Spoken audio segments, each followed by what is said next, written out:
You're listening to the Bulldog Insider Podcast, brought to you by Essentia Health. It only takes one step, twist, or crunch to know something doesn't feel right.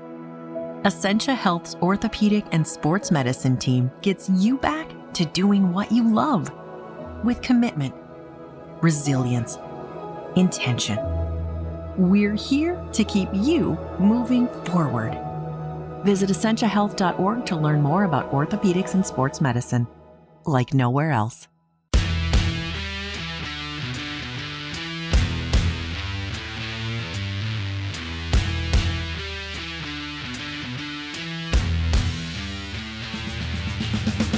Hello and welcome to the Bulldog Insider Podcast, brought to you by Essentia Health. I'm Matt Wellens, the Bulldogs hockey beat writer at the Duluth News Tribune and the Rink Live. And I'm Zach Schneider, the television voice of UMD Hockey and My Nine Sports. Joining us on the podcast this week is one of two remaining UMD hockey players whose college hockey career predates this podcast.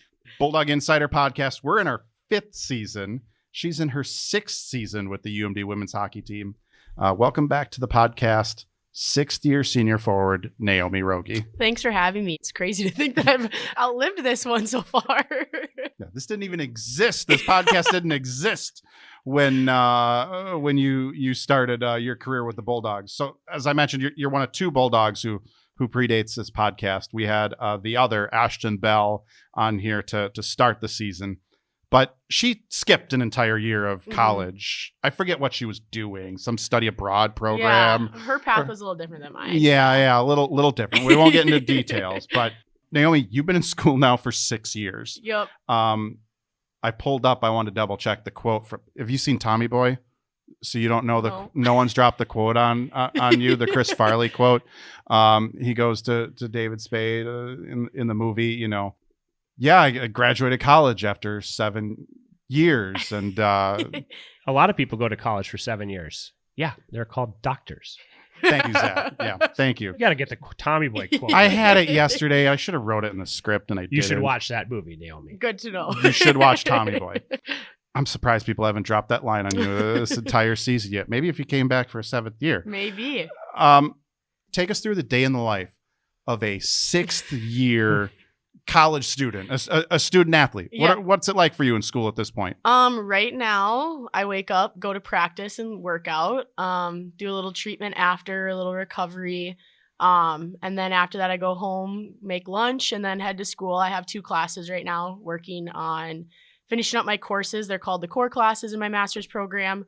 And then I'll go home, make dinner probably, and then work on probably some more homework with my thesis. So I'm currently taking 2 courses and then also trying to finish up my thesis, hopefully to get it done by the end of the semester to graduate with my master's degree. You already have a bachelor's degree, right? Yep. What's correct. that in? Math, stats, and actuarial science. That's a smart major. As we've established. It's a smart major, as we've established on the podcast. What's your master's in here? Mathematical sciences, and my thesis is focused on abstract algebra currently. Because of, yeah, again, just whoosh. Let's get back to the hockey, Matt, quickly. Matt and I are too stupid to talk to Dr. Rogge over here. Not yet.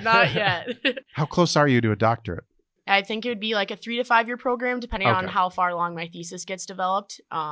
I've definitely looked at that path. I don't think I want to jump into that right away, being in school for 6 years, but it's definitely something that I would aim for. Did you plan on getting a master's no matter what? For a lot of players, that this COVID year, the fifth year that they got, had them take a master's in something they never planned on it. But this is something you planned on. Yeah, kind of when I first got hurt, looking at the school and trying to figure out what my academic path was going to look like, master's program was very much in the picture. And just talking about what I wanted to do, I wanted to become a professor. And to do that, you needed your master's, you needed your PhD. So to be able to keep playing and get one of those things out of the way was super helpful. As for like the doctorate thing, I know my brother and my sister are both, my brother's currently a doctor and he has his dentistry, and my sister's working on hers in athletic training. So to be the only sibling without a doctor in front of their name is definitely something that I want to make sure doesn't happen the rest of my life. So that's something I also want to strive for as well. But you want a little break from school here. Oh, right? Gosh, yeah. Oh, yeah. Yep. Hopefully go play some professional hockey, whether it's in the States or Sweden, but definitely take a break off of school. I want to go back to your first day as a Bulldog. This is a question we've asked a lot of players. This is a little harder for you because it was 6 years ago. What do you remember then about that first day at UMD? I remember waking up, thinking about me, I'm horrible with alarms. And so my roommate, Mackenzie, woke me up. And we drove down to the rink. I think we were one of the first ones there because we were scared about being late, like that freshman fear, right? And I walk in, I remember the pile of clothes that we'd have sitting in our stall with our gear. And I remember being like, this is what D1 sports is all about. Like, you get the free gear, you get all these things with your number on it, with the Bulldog logo. And I think that was just something that became real. Like, all your hard work, all your dedication, all the sacrifice that you made came to this point where your name's on a locker, right? And you see this logo, you see these group of girls that you're going to go to battle for. And I think I just remember that moment of seeing all this stuff and then seeing all these girls' faces every day. I think it was definitely unforgettable. And I know you say it's 6 years ago, but I still remember driving down to the rink, just the jitters and being honestly scared of the first practice, because you always hear, oh, the coaches are so mean. Like, not coaches, but like when you hear college in general, like they're so much harder on you. They ask more of you, but it's because they want the best for you. And I think once we were able to figure that out as freshmen, it made us 10 times better. How long does that freshman fear last? Is it once you get on the ice for your first practice, first game, halfway through the year? At what point do you remember kind of getting comfortable here in Duluth? I think it kind of took about a week or two. I think it was after we played Penn State. My freshman year at home, I played against one of my high school teammates, and I think that's kind of when it became real. I'm like, it's not anyone special on the other side of the rink. It's people that you grew up with as well that are going through the same thing. Like, you don't need to be scared of the process. You should excel in it and be excited about it. And I think also the roles I was put into at that age made me that I couldn't be scared anymore. Like, I think I was playing with Sid Brott and Katka Morozov, and I think I was like, all right, if I'm scared, I'm not going to help these two. And I think I just kind of played and let my game kind of speak for itself in that sense, rather than being scared of what I was going to do. What's it been like watching every other freshman class come in and have that first moment of being a Bulldog? It's so cool. It's so special. We finally, since COVID has caught up with all of the stuff of the shipping and getting all the production of our clothes done, we finally got that Christmas Day again once we got to the rink, and just seeing the excitement of those kids, and it's kids to me because they're literally kids, and it's just crazy to me to see how excited and how grateful they are to be there. And I think that really brings me back to home and makes me even more grateful to be here for the 6 years that I have been. And I don't know, it just is crazy to think. Like, I remember last year when that freshman class came in, I was their camp counselor at UMD camp, and we made a joke like, oh, like, I'll miss you guys by a year, but like, I get 2 years with them now. And just kind of those silver linings that I've gotten to make really good friends with a lot of them is super special.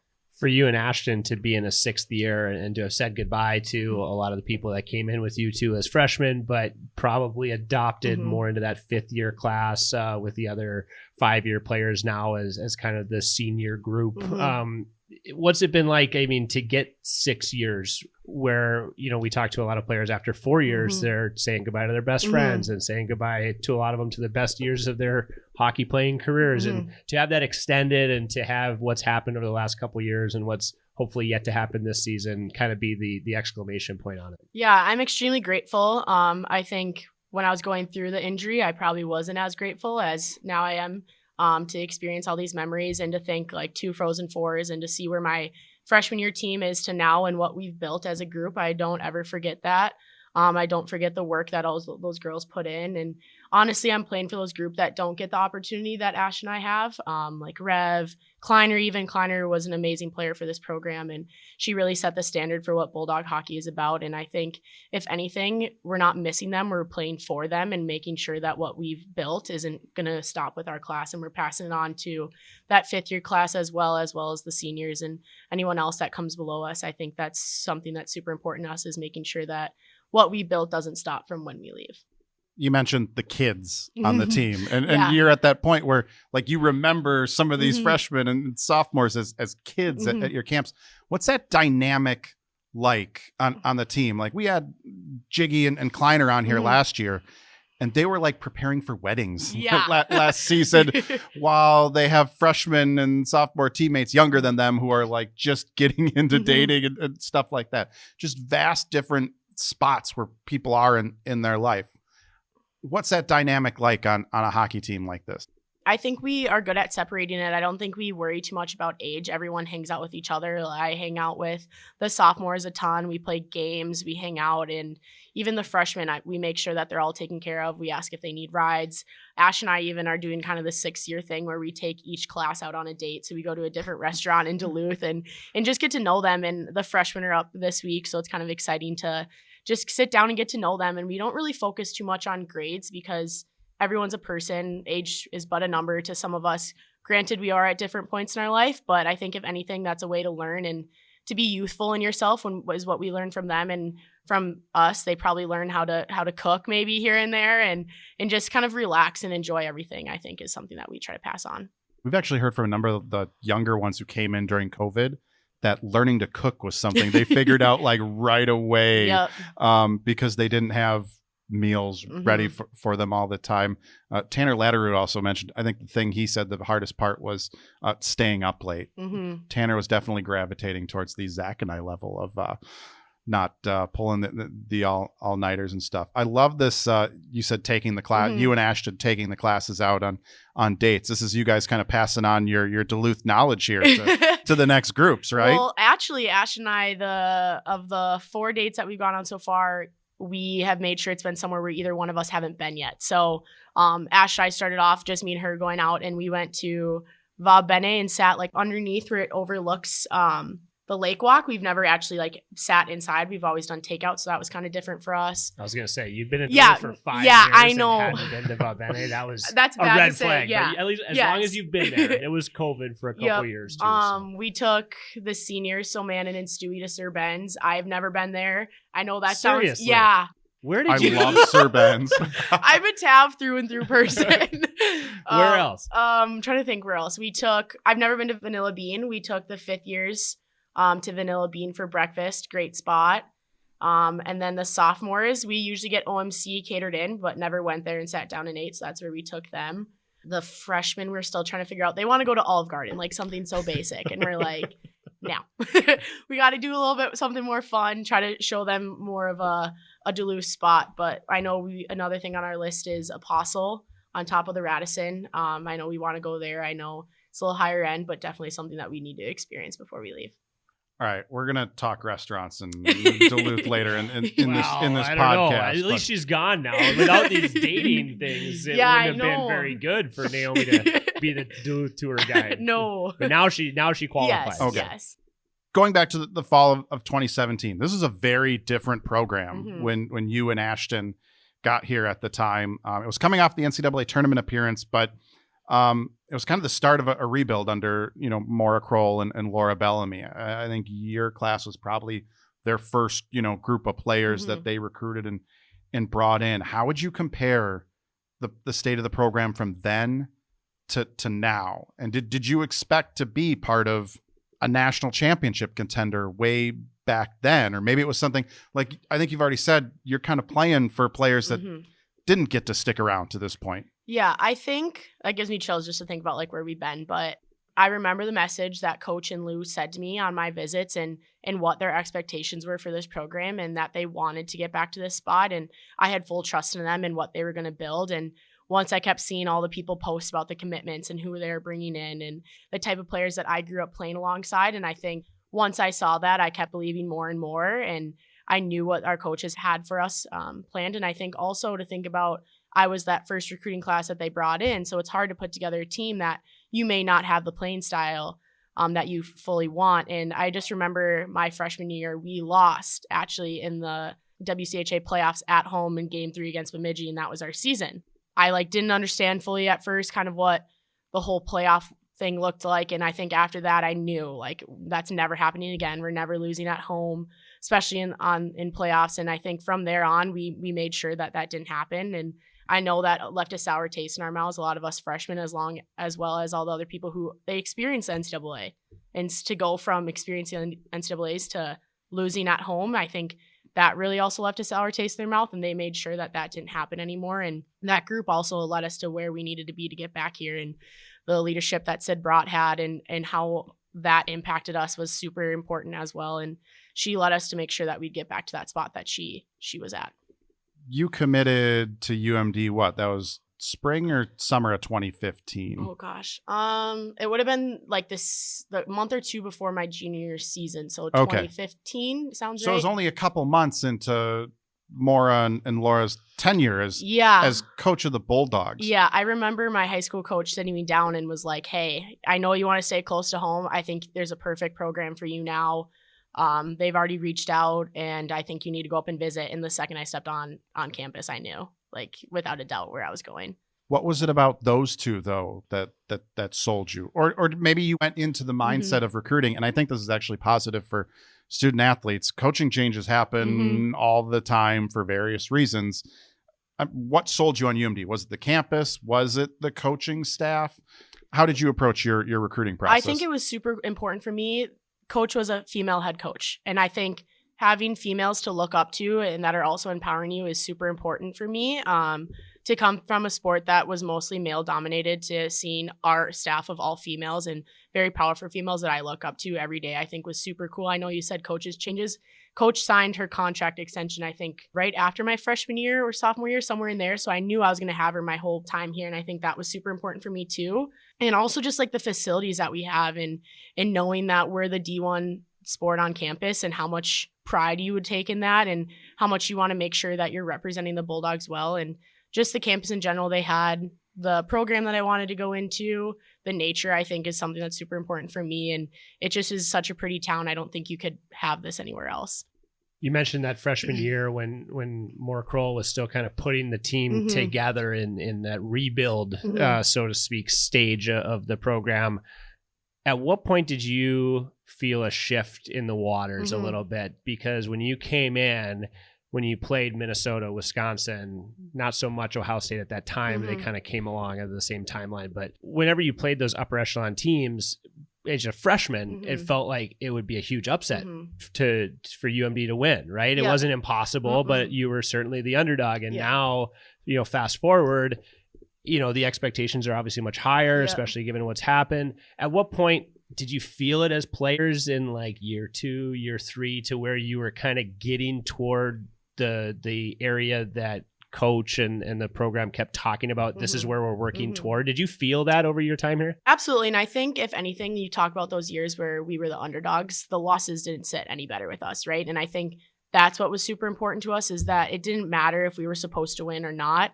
Every loss hurt against them, and we wanted to beat them. We didn't care what the rankings were. We wanted to be those teams that everyone talked about. We wanted the respect, and I think that just drove us even more. And I think it was the COVID season is when we started kind of getting those wins here and there and started putting those together. And then the following season, the actual COVID season that was shortened, I think that's when we started upsetting a couple teams and coming more into picture. And I think that was Kleiner's senior year technically, and was creating so much and became such this amazing player that is going to be in our Bulldog program for a long time. And I think that is kind of when I saw that shift, is kind of when COVID hit a little bit. And I think that was just when our team grinded in the off season and really put together a good program that we wanted to get better through this stuff. And we bonded over FaceTime, Zoom, whatever it was. We were always communicating with each other, and that brought us tighter. And I think when you have a tight team, that can allow for results to happen on the ice. I'm going to ask a weird question. We've had a lot of weird questions, I think, already on this. I'm trying to word this the right way, because I still get the sense, that UMD still hasn't reached the level of respect that you've probably earned over the past couple of years, or that the players and the coaches and the staff probably want.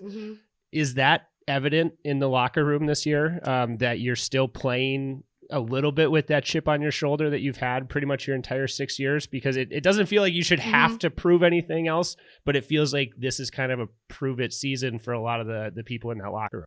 Yeah, I think it's quite annoying, because it's always the talk about the Minnesota, the Ohio, and the Wisconsin, and we've kind of been dropped off, yet we've beaten those teams how many times since we've been here. And I think we want that respect, but we don't need it. We don't need it to fuel us. We don't need it to prove how good we are. We can go out and play hockey, and that can prove enough for us. And I think that's what's super important, is we kind of got over that outside noise, and we know what's inside the walls of our locker room. We know what we put together every day in practice. And once we're able to show that on the ice, that can speak for itself, whether the media, the reporters, whatever they want to say about our team, we know what we have. And like it showed last year at the end of the season, we're a top 2 team, and it's hard to prove that every day, but that's what we're excelling towards. And I know that's what we're working towards this season as well.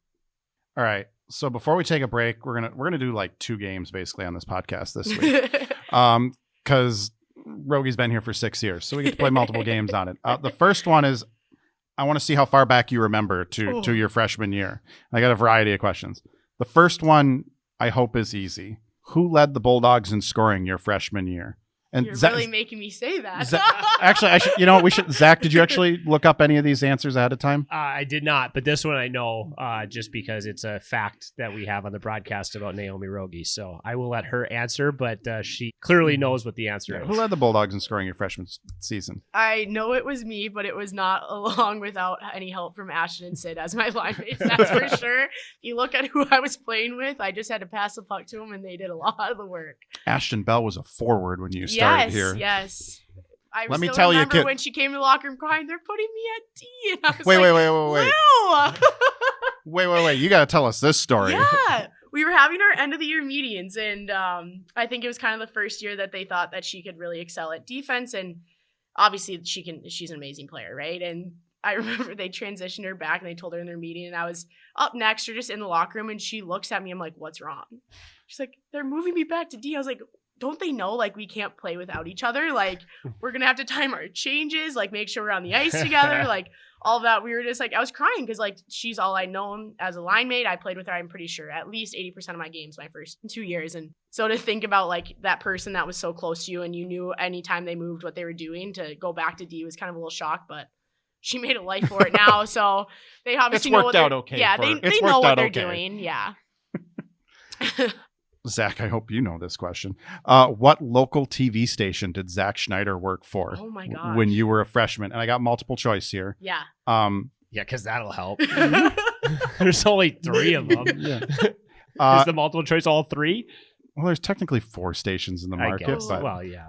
A, WDIO, which is the ABC affiliate. B, KBJR, which is the NBC affiliate, Channel 6. And Fox 21. Oh. A, B, or B? It's A or B, right? I don't know. We narrowed it down. That's your lifeline. You're 50-50. B. Final answer. B. That is correct. Yes. All right. I'm so bad with all those letters and stuff. It just is a blur to me. I'm like, I'll turn on the TV and I'll know who it is. I'm like, oh yeah, that's Zach. In defense, that station has like changed naming and branding multiple times. Okay, right. Here now. So, okay, now it gets harder. What was the #1 movie in 2017? Was it The Fate of the Furious, Beauty and the Beast? That'd be the Emma Watson Beauty and the Beast. Star Wars: The Last Jedi. I've only seen one of them. Which one have you seen? Beauty and the Beast. Beauty I'm and a the Beast sucker with Emma for Watson. a good love story. I'm gonna say A. Those Fast and Furious movies are usually very, very high, but then Star Wars too. That's a tough one, Matt. I gave you a couple. I gave you a softball to start here, so yeah. Which led to a great story. Yeah. I'm going to total 180. C was Star Wars. That is correct. There you go. Hey, I thought about almost doing this going back to 2015 when you committed to the Bulldogs. Ooh. There was part of it was just because there were cooler stuff on those lists, but I thought that was too far back. All right. I'll be really impressed if you get this one. What was the #1 song in 2017? And I'll be honest, I only know one of these songs. There were not a lot of songs on that list that I knew. That says more about me than 2017. Are the other 2 like in the top 10 or they're all these are like the top 3 songs from 2017. A, Shape of You by Ed Sheeran. Despacito, which featured Justin Bieber. Yeah. And That's What I Like by Bruno Mars. Oh. Which one have you heard? Despacito. Yeah. You haven't heard Shape of You? You know what? If you played it, I probably would know it. You would. That's usually how my. You've heard that. That's at what my. bar That's what my wife. That's what my wife does. She's like, "How do you not know that artist or song?" And then she plays it for me. And I go, "Oh yeah, I've heard that." My music is. I'm very in line with Bruce Siskey. Bruce wouldn't know any of these either. I think. I would think B with Justin the Despacito. No, it is not Despacito. It's A, the Ed Sheeran song. Yeah. Yep. It was played a lot, so that makes sense. It was just ridiculous. And it was just like you couldn't avoid that. It was a weird, annoying song. But yeah. All right. Last one. How many cideries did Duluth have in 2017? That's not fair. I wasn't of age. I didn't know. Oh. There were that, so it was there. We have 2 now. Yeah, Wild State and Duluth cited, Yep. right? So the answer, it's 2, 1, or 0. Zach, do you have any idea? I want to say this is a trick question, but I'm trying to think of where the other cidery would be that has like since closed or something. I can't think of one because I don't think those 2 were there in 2017. So my answer would be 0. Yeah, mine. But I think this is a too. trick that there was like one in Canal Park that has since closed or something. You were both right. There were 0 cideries. Yeah. There were no cideries in Duluth when Naomi Rogge got here. Yeah. That just jumped out at me. There was an Olive Garden. There was an Olive Garden. Yeah. That's how you know we've made it. Yeah. All right. We're going to take a short break. When we come back, we'll have more with Naomi Rogge. You're listening to the Bulldog Insider Podcast, brought to you by Essentia Health. Hey there. My name is Wyatt Buckner, and I'm the host of the Duluth News Tribune Minute Podcast. Hear the most important news of the day, including weather and sports from Duluth, Minnesota, and from around the Northland. Join me and my fellow reporters as we take you through the local news you need to start your day. Episodes are released Monday through Friday and are available on Apple, Spotify, and wherever you get your podcasts. Thank you for supporting local journalism.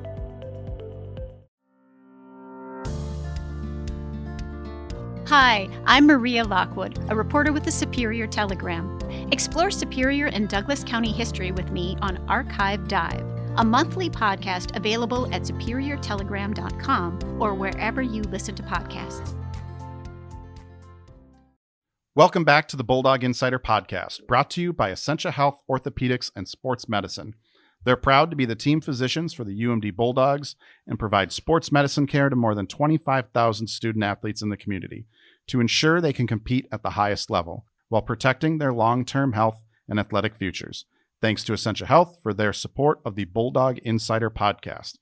I'm Matt Wellens, joined by my co-host Zach Schneider and our guest, Naomi Rogge. So a few weeks back when we had Kylie Hanley and Annika Linzer on here, we had them start helping us out with our DNT 2023 Frozen Four fan guide. Frozen Four is coming to Amsoil Arena this spring. I know as players, you don't want to be looking ahead that far to playing in the Frozen Four, but I'm going to ask you to put your hockey fan hat on at the moment. You're Duluth resident, because we were talking when you've been living in Duluth for 6 years. Yeah, but as you heard previously, I'm not very experienced in Duluth. But yes, I have been here. You've been here for 6 years. All right. So we're hitting you up here as a student, a Duluth resident who's gotten better at exploring the town. What restaurant would you recommend for fans coming to the Frozen Four? Let's start with a lunch or dinner option. Oh, lunch or dinner. I think one of my favorites is Canal Park Brewery. I think just being right on the lake is super, super cool, right on the lake walk. And especially when it's summer and you can eat outside right by their fireplaces, I think is one of my favorites, lunch or dinner. But Va Bene's aesthetic at night, like during sunset where we sat on the patio underneath, was probably another top one for me. Breakfast spot. Oh, Social House up in Hermantown, 100%. Okay. And they might, probably not, but they might be open in Canal Park by the time the Frozen Four is here. Awesome. I don't think they will get open that early, but yeah, that'd be cool. Yeah, that would be super cool. What is the best place to get a good cup of coffee? We have lots of coffee options in Duluth, not as many breakfast options. So it'd be good for Social House to get down here. Yeah, I've also broadened my horizon on coffee more than just Starbucks. So I'd say Dovetail down over in West Duluth is probably one of my favorite places. I've noticed that on social media. Emma Soderberg and Ashton Bell too. You're all on the Duluth Coffee House tour this year. Yeah, there, or even 192. They're kind of kitty corner of each other. Just the aesthetic for me is like super calming, and it allows me to get a lot of homework done. You've been to more places than you let on. Yeah, just not necessarily. Not recently, more recently than my 6 years. You're busy. You're not just a D1 student athlete. You're a D1 student athlete studying math and other math related stuff that Zach and I don't understand. Yeah. What's a good spot to get a drink after the game? A good post game spot to celebrate and gather as fans? Tavern on the Hill? I would say there, or the OP as well. That one's a fun place too. The OP? The other place. Oh, the other place. Grill, okay. the slang. Come on, Matt. She's again, like, I have kids now. I don't get Have you been out to of- the Fall Inn up near the OP? You should try that place next time you're up there. It's close by, Okay. a couple miles away, but I like the Fall Inn up there Yeah. too. But I'm not a beer person. So, like, if you're a beer person, the Hoops just right across Amsoil, I've heard, is very good. So that it's kind of what you drink, I would say. Okay. It's a day off at the Frozen Four in between the semifinals and championship. Let's start with a recommendation for something for fans to do inside the city. What should they do on that day off if they maybe want to get away from hockey for a day? It's a great question. I'm not like touristy in that sense. Like, I would say like hiking anywhere, but I would say if you have to stay in the city, it wouldn't be my first choice. Would your recommendation be to maybe get out of the city? Yeah, honestly, get out, There we go. Go hiking, go up the North Shore. Just personally, I'm a big person to just like drive and listen to music and look at everything pretty. And maybe if the train is still going, that'd be a good option. Or if it is going then, to take that train up to Two Harbors and back, I think would be super a good idea. Or there's a lot of hiking trails like Hartley. A lot of our girls go there. If you're able to do mountain biking, I don't know what the weather is going to be like in March, knowing Duluth. But No idea. It could be nice. Yes. It could be a blizzard. yeah, but anything outdoors, I would say personally is something that I would definitely take advantage of.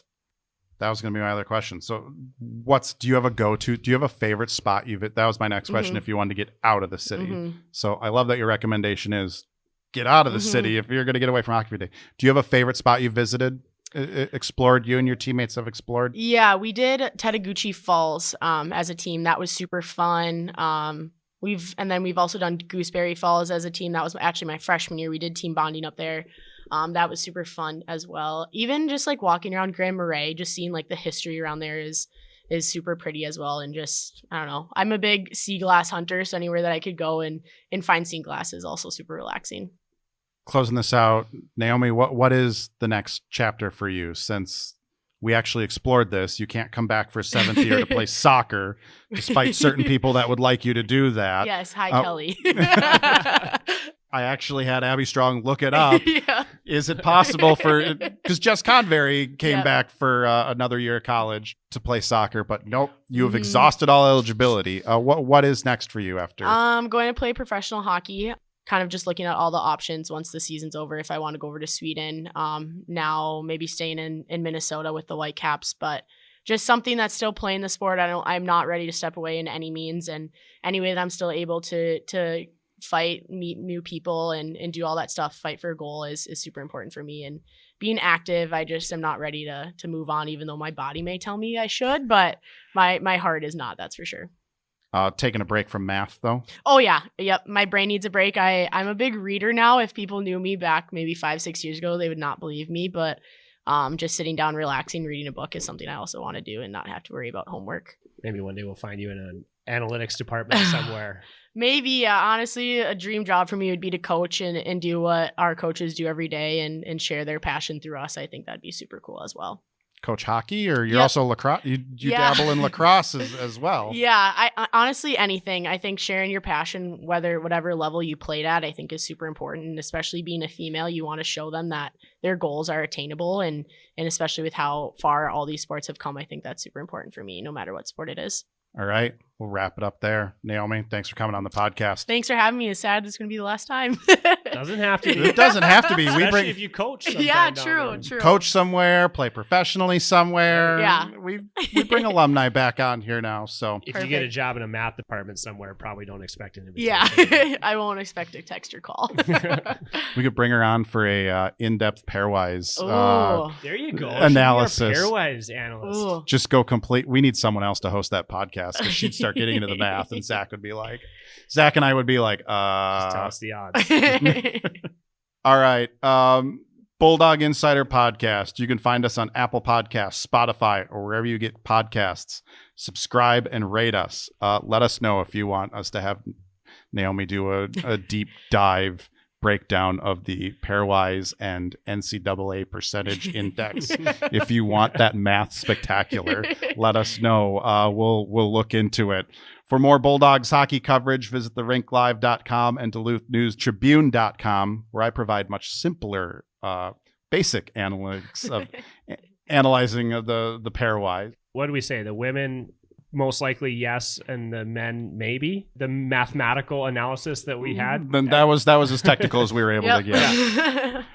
Zach, what's the TV coverage look like this weekend? Naomi and the women go on the road to take on Minnesota State. We don't have those games on TV, but they are on Big Ten Plus. Important games for that team. And then the men are at home against Western Michigan with a couple critical games. Friday is on CBS Sports Network. That is not on NCHC TV. So if you don't have the channel, go to TAV or OP or Hoops, wherever has the game. And then we'll have the game for you Saturday at 6 o'clock, an hour earlier than normal on Saturday night. Yeah, rumor is there's some guy that does games on the radio too that you could listen to. Yeah, he would want me to mention that, I guess. But 103.9 FM, 610 AM for Bruce Siskey and the radio broadcast. Bruce is going to hate me. I didn't know the exact radio stations. I just got a link in the Bulldog Insider newsletter that you can listen to it on online. I'm that guy that listens to all my music and radio online. Thanks to our sponsor, Essentia Health, for their support of the Bulldog Insider Podcast. And thanks to all of you for listening. We'll catch you next week.